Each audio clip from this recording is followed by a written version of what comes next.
rethinking the whole, why did she invite Lauren to come? They hadn't been close recently. This just puts all kinds of new thoughts in my mind, and 100 questions I would have asked, and he asked none. That is stunning. So Mark is a former special agent. Would that be something that you would think of a follow-up question to ask? What would you have done? Sure, I think it's definitely worthy of following up. I think it's unusual, odd behavior. I'd like to understand the context of it a little more, but just by someone seeing a person sniffing another person, especially someone very close to them, their underwear, I just think that's extremely bizarre. And I would want to know as much as I could about the who, what, when, where, why, and how of that, because that's quite unusual, and I'd like an explanation. Did Sherry know about that incident before she no? See, Ask the question though fully. Go ahead and ask the question fully. I was wondering if Sherry's mom knew of that incident before she allowed. I'm sorry, Lauren's mom, Sherry, knew about the incident before she allowed her daughter to go up to this hill with her. That's always surprised me too, is how Hannah manipulated Lauren into going to that weekend. That's very sketchy to me. I was just gonna say, was this an isolated incident from Hannah? Did she, and not to jump to any conclusions, but did she show any sort of interest in girls also? That could put a completely different spin on everything that happened up there too, and her involvement with it. Are we going live? Oh, we're live? Okay. Do you, go ahead in a minute. No? I'm still speechless. I got nothing. Okay, I'm you got still nothing? speechless. Okay. So that is what started the phone call to Jeremy Taylor. And that particular phone call resulted in them asking Sherry and Mike were smart enough to say things like, have you followed up with Harry? Have you followed up with that Mr. Cantrell? And in that, another little tidbit, and we're at CrimeCon and they're cleaning up, so if the noise bothers you, go watch TV. So in that conversation, Mike Smith constantly said, you're the expert, you all know what's going on. Sherry says, we trust you. They're trying to build Jeremy up because they had that feeling, obviously, because they recorded the conversation, that there's something wrong. So the other thing in there, Steve Cantrell conversation. We have a witness that said he saw fire up there on Sunday night. We actually have 3 witnesses. And Jeremy Taylor in that tape said TWRA was up there that night. Guess what? They were. No, they were not.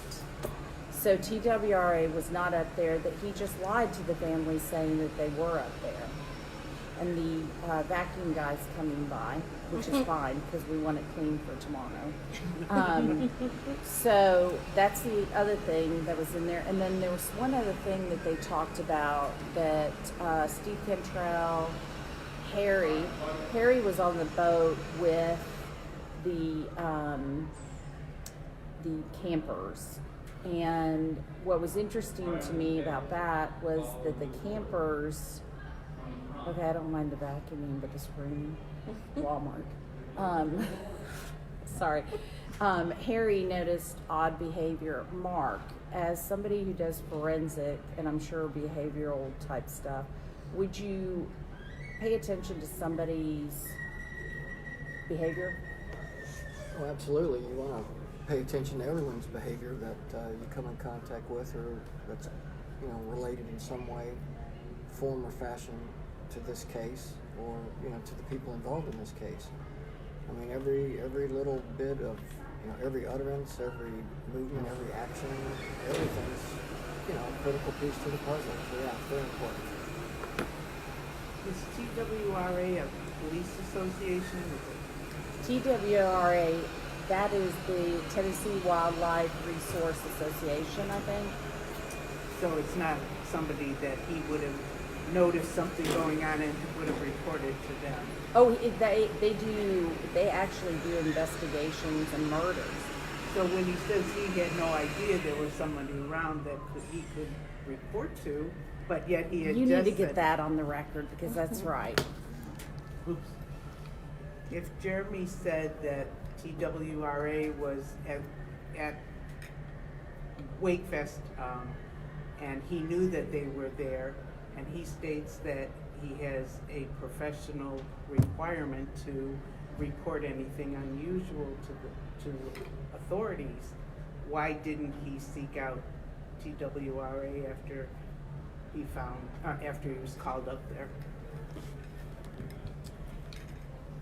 Excellent question. There's no record of any TWRA personnel being spoken to by Jeremy Taylor. So the first responders that got Lauren out of the water were not spoken to. What? That's insane. So when he said that he was there, sort of, I guess, pretty much, Part of sort it. of, maybe, when He was there the whole time. The whole Part of it. time except when he wasn't there. Yeah. the whole time except for when he wasn't there, I guess he didn't notice the boat full of TWRA that potentially could have been witnesses, the person with the hook that pulled her But out. they didn't come to him. I said, but they didn't come to him. So how was he supposed to know they were there? I mean, I think we just heard in the recorded phone call that Jeremy's philosophy is he only knows who was there if they let him know that they were there, instead of actually doing an investigation. And that is, I guess, Mark, that's for you. Is that Rookie 101 philosophy? Is that police philosophy?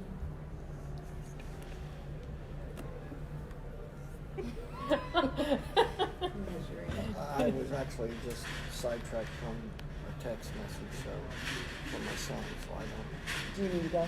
Yeah. Okay. All right. So basically on the question of who was there, nobody took the names and numbers or badge numbers of what personnel was there, who was there. Oh, you guys can go ahead. We know you're going to vacuum. Okay, I thought y'all were recording. We are, and we told people we're recording with vacuuming in the background. So your ambiance, yeah. a little bit. Yeah. We'll get candles going in a minute. Did the first We should have done a smaller table. Did the first officer that was there talk to the TWRA officers at all? Or, I mean, when they were pulling her out of the water, wasn't another Should we officer do there? FaceTime later, take off live for a second, and stop recording for a little bit and let them do it. Okay, I'll say BRB. Go ahead, you can over it if you. Let's wait a second because they won't be very long. They're not going to There's be not very a lot long. of birds. Yeah. Hang tight, folks. It's just going to be a second. Yep. The- This is that- Chelsea. You might recognize Chelsea from the page. She's a From very thousands good. of questions. Yes, wait, she's a great of contributor. the Here comes Bunny. Now do you recognize? Yeah, she has the nurse Attire. profile photo. Yeah. And do you want to introduce yourself? Hi, my name's Amanda. I haven't been on the Facebook page. I have listened to all the episodes. I'm very interested in the case. Okay. And you are? I'm Tracy, but on Facebook I'm Keely Kalkis. Okay. Secret. Alias. And who may you be? Might you be? who be you? Who be I? I'm Lori Morrison. I'm also a licensed private investigator and get to Work with Sheila has been great. Jealous. Tell her it's not glamorous. Actually, it's really, is it, and Selena, who always helps me out. Oh, yeah. So, yeah. Is it glamorous, Selena? When Q comes flying in with his bow on his head, it's quite glamorous. I'm peeing in the background of my little commercials. And they fight over bones. That's the best. Oh. So, okay.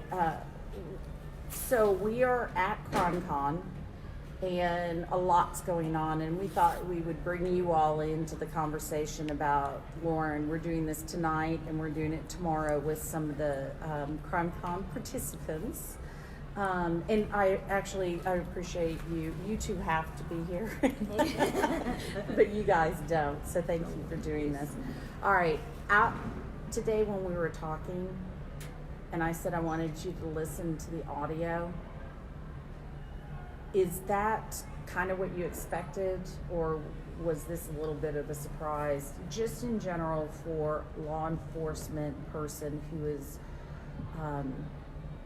gone through an academy? Definitely a surprise from what I would expect law enforcement who's been through an academy. Having listened to the episodes with his deposition, his words didn't surprise me. They make me sad. Because I think what I heard is someone who couldn't make a commitment to follow through and was looking to place the blame on his lack of knowledge of what was going on to other people for not telling him versus him being proactive and going out and finding information. Surprised? Nothing they do surprises me anymore. In the sense that, as a police officer, you would fully expect a more comprehensive, or you would expect, I mean, he's a detective. The whole idea is to be inquisitive, and he just accepted what they said without asking any questions of these people. He didn't even get the names of the people to ask questions. So it was so negligent that it's really disheartening. And I think just to follow up on that, I think that whoever hired him, whoever allowed him to graduate the academy, whoever put a policeman's badge on him is as responsible as he is, because there's no reason he should be a cop. It's a great statement. So I'm going to change directions a little bit with you, Lori. So, I mean, you know this case probably better than I do with all the ins and outs and reading it and stuff, but I withheld obviously a couple of things from you, and tonight you got it. You said it changed your viewpoint a little bit. Can you explain how? I think so many of these cases you have to investigate the relationships of all the players. And so when you hear that perhaps there was an aspect to a relationship that had never been disclosed and something I had never even considered, then I think you have to go back and refilter every piece of evidence through that new lens and see if it looks different knowing what you now know. So what would you do as an investigator now having that information? I would talk to other people in Hannah's life and see, is there anything else along those lines? Is this habitual behavior? Can you tell them on the Facebook Live a little bit of background of what you're talking about? Let me do that. Thank you. So we started late. Yeah, we started without them hearing the audio, so they have no idea what we're talking about. Okay, so tonight I shared with the CrimeCon participants audio that will be our next week's episode. I will be playing the episode and also discussing with these participants what was said. Sherry Smith, Lauren's mom, and Mike Smith were on the phone with Jeremy Taylor discussing an email or a conversation that Sherry Smith had with her brother. The conversation was that the brother, Lauren's uncle, was taking care of the girls one weekend and walked into the family laundry and saw Hannah sniffing Lauren's underwear. And that is in some documents of the deposition. And Sherry found it unnerving enough to send to and call Jeremy Taylor so he could interview the brother. Now, is that something you would do, Lori, in an investigation call? Absolutely. You would? Absolutely. So the brother wanted to go on the record with the police officer making an official report about that situation. Jeremy Taylor never followed up on that information. And so the biggest problem is nobody asked the question. Nobody followed up in Hannah's life. It's something to investigate. We don't know the context. We don't know if, we don't know. We didn't see it. But it is in the report. But it's not in the official police report. It's in the information from the deposition. So that is what we're discussing. There's also information that there were witnesses that came forward about a fire that was on top of the cliff, and it was witnessed by 3 people. Actually, we have that, but that at that particular time it was 1 person, and Jeremy Taylor was asked if he followed up on that. And the third thing Jeremy Taylor was asked by Sherry and Michael Smith was whether or not Jeremy Taylor followed up with Harry, who was on the boat with, and you all have listened to it on the deposition or on the podcast, was on the boat with the campers and thought they were their behavior was acting weird. They were acting weird. So, all that is what we're discussing tonight. Do we have questions? How many years ago did the uncle see this? I don't have the document in front of me. Tonight, all we did was play the recording, and Sherry and Mike felt like they needed to record Jeremy what he said. And so really all we're discussing is not the incident, because we only have the documents, but what Jeremy as a police officer did in the investigation and what he should have done. Can I ask you a question? You can ask me anything. You said that this was information that came out in the deposition. Which deposition? Jeremy Taylor's. Jeremy's. Okay. I was like, wait, did we do a deposition on Hannah? I was confused for a second. Okay, cool. No, Hannah took the 5th. What? Hannah took the 5th, so it was not. Yeah. Okay. So those documents, those deposition documents are public record, and I believe I believe you have a copy of that. Yeah. Okay. Yeah. I guess I didn't realize. Do you it was remember in that? there. Vaguely, like I had forgotten until you brought it back up. I was like, oh yeah, that was like, we got that. I feel like a while back, and so it can't believe that slipped my mind because that's so gross. Well, one of the other things I think is, to me, very important is the fact that it was reported there was a fire on top of the cliff. And when I went to talk to Hannah in Florida, she said, oh, I'm sure, I am paraphrasing, oh, I have you been told there was a fire on top of the cliff? That's my favorite rumor. Yeah. That wasn't brought up to her. She just offered that. She did. She brought that up out of nowhere. And I'm not sure having a favorite rumor about the death of Your friend. what you're saying is a close friend is again an appropriate or normal, if you will, response. And one that should be followed up on, I would imagine. And one that certainly should have been followed up on at the time. So Jeremy never talked to anyone regarding whether there was a fire up there. He never went up there to see if there were burnt anything. Okay. If you remember his deposition, he did not. It was steep up there. Yeah. So no, he did not go up there and check it out, and he said he just didn't. I think his answer was he just didn't. So do you have another question or? Okay. All right. So, is there?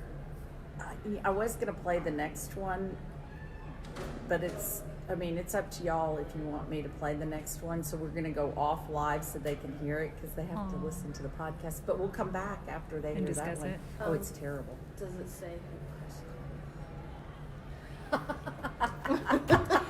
So we're gonna listen to the second audio if they want to, and then we'll come back. We'll come back and discuss it and give you guys background. Okay, be right back.